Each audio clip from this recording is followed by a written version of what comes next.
Hello, everybody. Welcome back to Spurs9501. We're doing intermittent podcasts now, not done one for a long time, but the goings on at Tottenham was so outrageous and unbelievable that we thought we had to get the thoughts of our resident Tottenham expert, Kam. So, Kam, it's good to have you back now. How are you doing? Good. I'm doing fine. Thanks, Ray, for having me back. It's been a while since we've been on this. Hopefully, we'll have a few more sessions going forward. Let's hope we do. So, Kam, I'm going to talk to you now about what's happening with Tottenham Hotspur. I'm going to share a quote from first of all, give us your thoughts about the 3-3 draw with Southampton at the moment. Tell us what you thought. When we were 3-1 up, did you ever think we could draw that game? No, I didn't, especially since Southampton hadn't even scored 11 goals in the whole season at home. I mean, for them to get 3 was unthinkable, but then this is playing Tottenham, isn't it? I mean, I was absolutely devastated and disgusted, to be honest with you. I think disgusted is the right word. I mean, what was it? I mean, 3-1 up, what happened to the team? Was it just rank bad defending, or did Southampton, did they play exceptionally well? What allowed them to get those other 2 goals? Well, Southampton are playing at home and they're playing for their survival. Yep. Like Conte said, what are we playing for? What is the passion? What is this team? What is their motivation apart from lining their pockets every week in, week out at the expense of the fans? That is what the point is, right? We all knew what Southampton wanted, what they needed, what they had to get, right? There's no denying that. Yep. We just saw Newcastle fight tooth and nail to win the day before against Forest, so they could get, basically preserve their chance of top 4. And this is our response. I mean, forget about Southampton. This is our response to Newcastle performance yesterday. That's what I see. Yeah, it's disgraceful performance, really. 3-1 up. I mean, it's absolutely disgraceful. I just want to share, before we share some quotes from Conte, because he's really had an outburst, that seems like everybody. I wanted to get your thoughts about that. But generally, we haven't had, obviously, a podcast, but the last few weeks, the exit to Milan, the loss to Sheffield United in the FA Cup, and then somehow we beat Chelsea as well and West Ham in there. What is the issue? What is happening with this team, man? I can't understand it. I think that, we're going to talk about Conte, but I think that basically at last someone's actually nailed what is the problem with this club. And there are some fundamental problems with this club. And that is, it is a club for coasters. It's a club for players who don't have to perform at their peak. I mean, let's just take 2 examples. Yep. Let's take the examples of Lo Celso. Lo Celso, after Messi was the next name on the Argentinian team sheet. Right, absolutely brilliant, absolutely fantastic. Was Messi wouldn't want to play without him. He was the engine behind that Argentina. All right, he didn't make the World Cup because he was injured. Yep. What happens when he comes to Spurs? He became an average player. He just started to coast. He knew there was no expectations. He knew he didn't have to achieve anything or do anything. And Ndombele, great season at Lyon. Actually, he's now at Napoli doing pretty damn well. What happened when he came to Spurs? Didn't have to do anything, didn't have to achieve, back in a coasting team. And whoever comes to this team with that culture and that club, that ownership and the way that it's structured, I don't know where the rot is, but it's like dry rot. It's everywhere. But this is a really important point. I think it's an excellent point you make, Kam.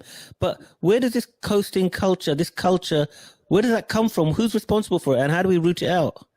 I mean, like I said, it's dry rot. It's dry rot. How do you root out dry rot? I mean, it's a bit of wet rot. You can spray it and get rid of it. Dry rot's everywhere. It's in the fabric of the club. This has now become, we can go back 10, 15 years. We can go back to Jensen. We can go back to Soldado. We can go back to so many players, right, that have come to Spurs to basically not have to deliver or do anything at all.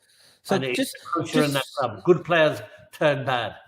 Just for our subscribers, explain to us what you mean by the culture of the club is coasting culture. How is that different from a culture, for example, like Chelsea or Arsenal, where, they're doing really well, and they're progressing, they've won trophies, etc. How does our culture different from theirs? Just explain that for our viewers.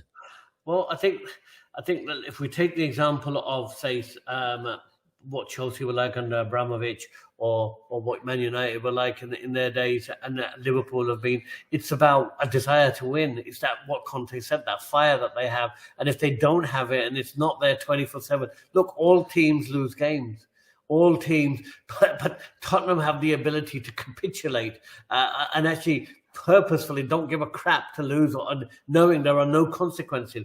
The other teams and players know there are consequences. The fans get on their back. They want to win. They go to these clubs because they want to win. People come to Tottenham because they want to coast. And but let me ask you, that is, you can get away with it at Tottenham. The point is, would you have got away with it anywhere else? that's a very good point you make, actually. So if these players were playing this badly at somewhere like a Chelsea or an Arsenal, the fans wouldn't let them. So are the fans the problem here? The fans just put up with it. They don't care. Is that part of the problem? I think we've all become complacent in this. We've all become part of the rot. We're all part of the rot. Everybody is. And Conte is right to call everybody out from top to bottom. We actually expect this. How there wasn't an absolute destruction of the club from top to bottom after that Sheffield United capitulation. As Conte said, they put out a young team. We put out a strong team, and we got beat on the easiest route to the quarterfinals, basically to a semi-final of the FA Cup. Was the only one team that couldn't even do that. But I can't understand a player who comes to Tottenham. Obviously, they want to win, don't they? So explain that. 20 years. What do they want to win? So they come to Tottenham. They don't care if they win. They just want to get a big paycheck, and they don't care. Yeah, I think you make a really good. I think you make a really good point that there's no consequences.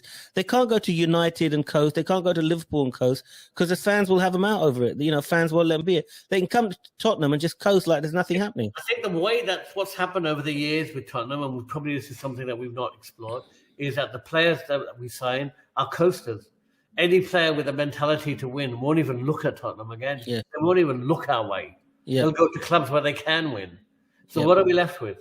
We're left with good players who want to coast. They may have a lot of them have won things elsewhere. Let's look at the we've had. I estimated 7 to 8 of our players after the World Cup have been absolutely awful.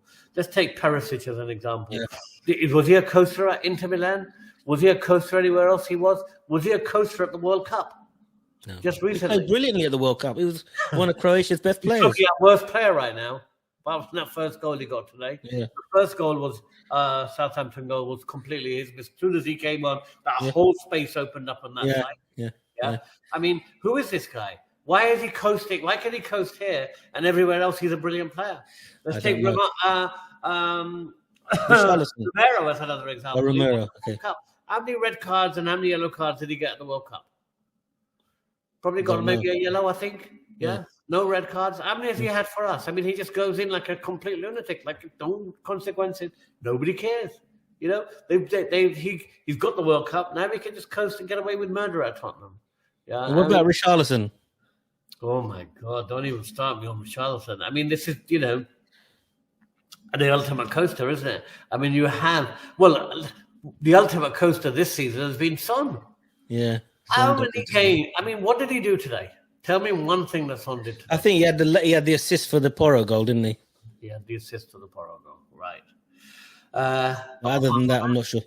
Nothing? Did he hold up the ball? Did he run with the ball? He can't hold up the ball at all. He can't keep the ball for Toffee. He loses it every single time.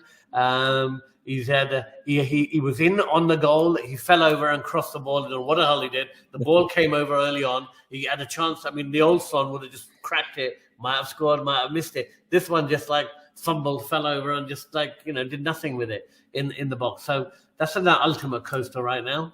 But what will we do? What does Tottenham do when you coast? We give you more game time. And does that happen anywhere else? Does that happen anywhere else? And if it does, how could okay? So we know what the issue is. The people come to Tottenham. There's no backlash from the fans. You can coast. You can lose games. Nobody cares here, really. How do we change that? How do we change it? I mean, the point is that let's just go back to the Conte thing for 1 second. And the biggest issue here is there anybody out there that now believes, as a Tottenham fan, that any other manager could do anything with this club? Well, that's an excellent point. You can get 3 of them. Get 3 of them. Get Tuchel, get bloody Pochettino, get Pep Guardiola. All 3 of them managing the club. Could they do anything with this club? I don't think anybody can do anything with this shower of a club. Right. I don't think so. These players. So it's the club, isn't it? It's the club. It's root and branch. Root and branch. But let me ask you something. Like the emperor's not going to order his own execution, so you don't expect Daniel Levy to do a root and branch of his own organization. So Well, he Is was called ownership, out is, today, is wasn't he? ownership change the only way forward on this? Well, it was. I think that subtly or very unsubtly, Conte called him out, didn't he? When he Yeah, said it the did. owner, 20 years, wins nothing. All they care about is, well, where are we on the FTSE? Where are we in terms of our bottom line? Right? Absolutely. Beyonce concepts, yeah. That's what it's all about, isn't it? This is not about winning. This is not a club to win. This is a club to make money for the bloody ownership. So if Daniel Levy comes out and say, just be honest with everybody, I'm not really care if Tottenham win or not. I'm here to build an entertainment empire. So the stadium, it just hosts football, it hosts concerts, it hosts, go-kart racing, boxing, all that stuff. It's just another part of my portfolio. Yeah. Why doesn't he just come open and be honest with that instead of saying, we want the? Well, he is being honest with it because look at the state of the football club. But let me give you the opposite side because I don't think it's fair that they've given a lot of money. They've spent a lot of money. It's not like they haven't spent money on this. They've given money to lots of people. Why still have we not got it right? Because I think that my view right now is that any player who has a hunger for success will not go to Spurs. So people like Porro and Bentancur and Kulusevski, they just come in there to coast and pick up a paycheck. I think some of those have come in. Let's take Kulusevski as a prime example. He came in last year, set the world on fire, looked around him, saw a bunch of coasters, and you know what? Join them. They've brought him down to their level, haven't they? Yep. Look at Richarlison. He was instrumental in making sure that Everton survived. Everton would have gone down without him. Came to Tottenham, looked around, saw what he saw. Yep, there you go. Why do I need to get a World Cup coming? Do I really need to perform like this? He looked a different player at the World Cup. Great goal. He won the goal of the tournament. I mean, this guy. This is what it is. What about Harry? I want to ask you about Harry Kane. What about Harry Kane? Is he a coaster as well now? Yeah, I think that, without Kane, we would have been in relegation trouble. I think Kane is probably the ultimate for Kane. This is it for him. I mean, if you are a player, the point is, right, how do you motivate yourself when you've got those 11 players or that whole team around you who don't give a crap, really? I mean, the only other player I would say that I really think has tried and has given a crap a lot is Højbjerg. Been a good. What about Royale? Who? Emerson Royale. Only when his position was under jeopardy, and I think Porro's been good when he's come in. Yeah. But at the end of the day, like Conte said, this is supposed to be a team sport. If you can't, I mean, what Dyer and Longley and Romero were doing at the back there, they've got three of these guys individually by name. I mean, what the hell? I mean, they got undone by two ex-Gooners today. Somebody was telling me that when they scored the second goal, there were 7 Spurs defenders and only 3 Southampton attackers. I didn't see the match, but absolutely, there were 2 on the line. What are you doing on the line? Go to the ball. No. Watching is a good vantage point to watch. I tell you what really infuriates me about Eric Dyer. He never closes the ball down. He's always got his hand behind his back, like he's doing like a funny dance or something. He was doing a lot of that earlier on in the season, but he's not. I mean, this is the whole thing.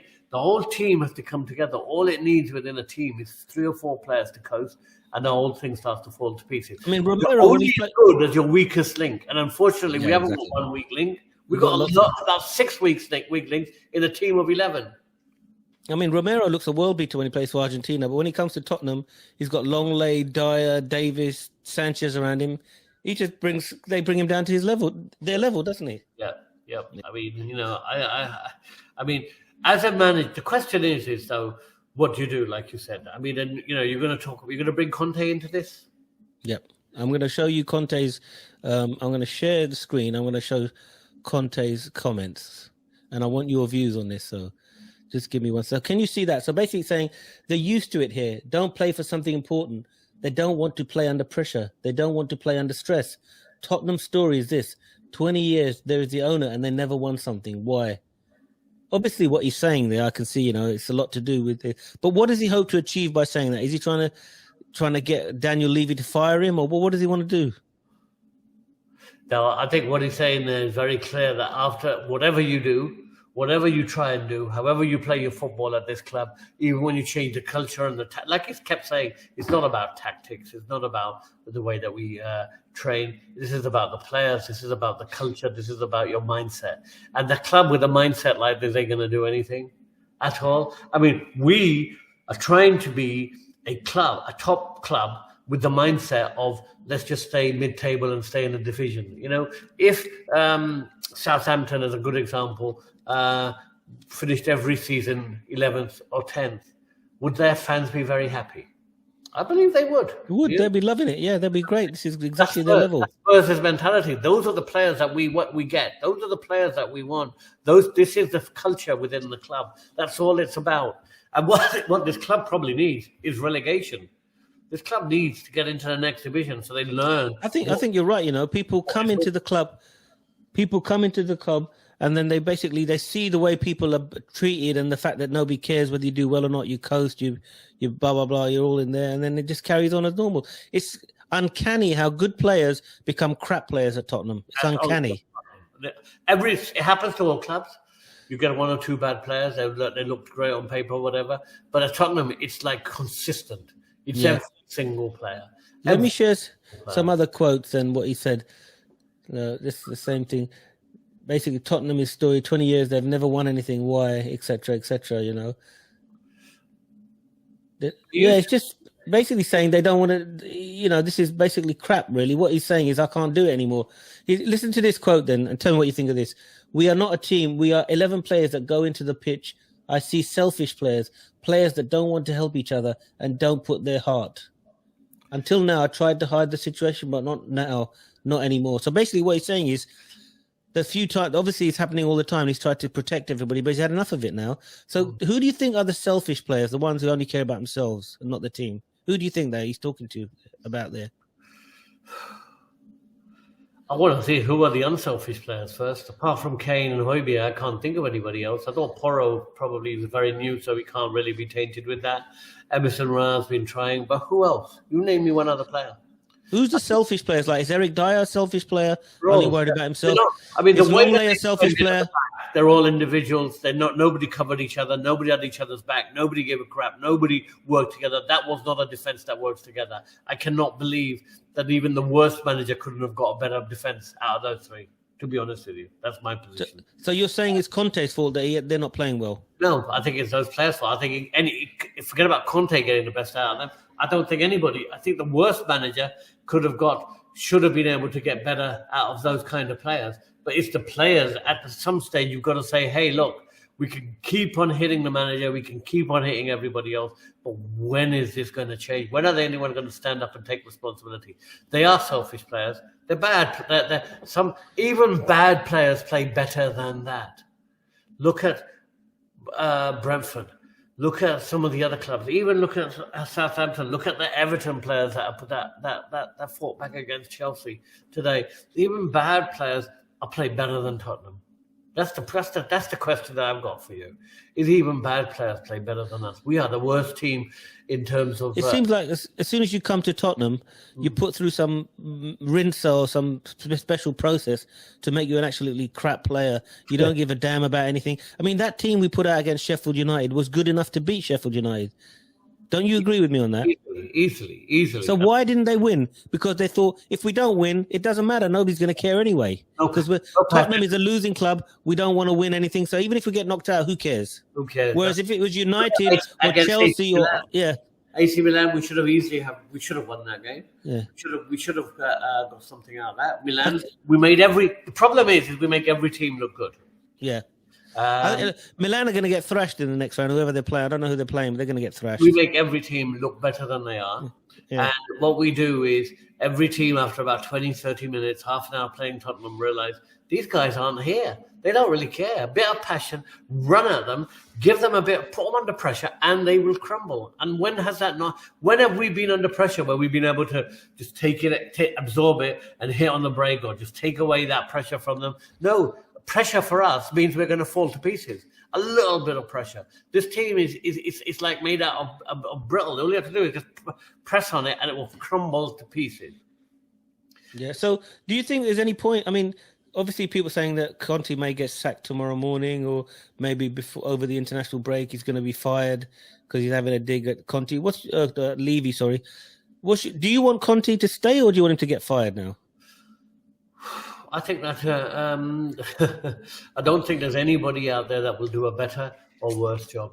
I don't think there's anything that we can say. I think if Conte should stay, and if he was given the proper resources to destroy and decimate this team, then I'd like him to stay. But if he's going to get the same as we are, he's not going to stay anyway. Yeah, because his own reputation has gone down. The problem here is you've got winners in last two managers that have won in many different places. I believe that Mourinho's already won a cup at Roma. Yeah. As the only Conference club League. he's ever won a club at is Tottenham Hotspur. Conte's going to be the same. Won a club, something everywhere he's been. Only place he's never won anything at, Tottenham Hotspur. What does that say about them, or what does that say about us? That is the question. So who are we going to bring in that is going to change that? Because if Mourinho was so bad, right? How comes he went to Roma and in his first season won a trophy? This team, we can't do anything. So what difference does it make who you change? Taking out Conte, what difference will it make? Just to tell me that. I don't think it's going to make any difference. If you got this Dyer, Davies, Sanchez, Sessegnon, Royal, all these crap players, it doesn't matter if Pep Guardiola, Jurgen Klopp, Carlo Ancelotti, De Zerbi, who's going to do anything with these players? You can't give a workman broken tools and expect him to build something. Exactly. Simple as. Exactly. So I don't think there's any point. They can go to other clubs with broken tools and build something. So it's more than just the broken tools, which are the players. It's the whole culture within that club. But can you believe that since Pochettino's been sacked, 4 years ago, if they go back to Pochettino, I'll ask you in a minute, but Dyer's still there, Davies still there, Sanchez is still there, Lloris is still there. All these players, he's still there. Sonny's still there. They're all still there. Yeah. Winks is still there, Lo Celso's there, and Doble's there. They're just out on loan, so they've got to come back. What the hell is going to happen? Anyway, let me tell you, do you want Pochettino to come back or not? My question is I don't think anybody's going to make a difference. I don't think he makes man a difference. I don't think, what's he going to do? Pochettino's won what? Pochettino's left Tottenham, he won something. What's going to happen when he gets to Tottenham? Get back to normal. But what fans are saying is that at least we won't win anything, but the football will be a lot better. What do you think to that? I think that is exactly what our problem has been from the beginning. It's always been about, we don't want to win anything as long as we look good, right? And that culture has just emanated to has got us to where we are today. Because there's a lot of teams out there who say, I don't care how we look, we're going to win every game, whether that means we die on the pitch, we win 1-0, grind it out, or we win 10-0, but we win. That is the question. That's the answer here. Tottenham, as long as we look good, look pretty, look smart, we can lose 7-6, but, we scored 6, but we might have conceded 7, but hey, didn't we look good? That culture, what's that going to win us? Ever, anything. Back to mid-table and mediocrity, I think. Yep. Let me ask you a couple of questions before we close it off then. Is Harry Kane going to be here next season? No, he shouldn't be. I feel for the poor guy, to be honest with you. Yeah, I feel for him. I feel he should move on and try and win something. So where do you think he's going to go then if he's not here? I think either Real Madrid is probably a realistic place, or Bayern Munich. And if what about United? Yeah, he'll go to United in January. Yeah. Okay, fine.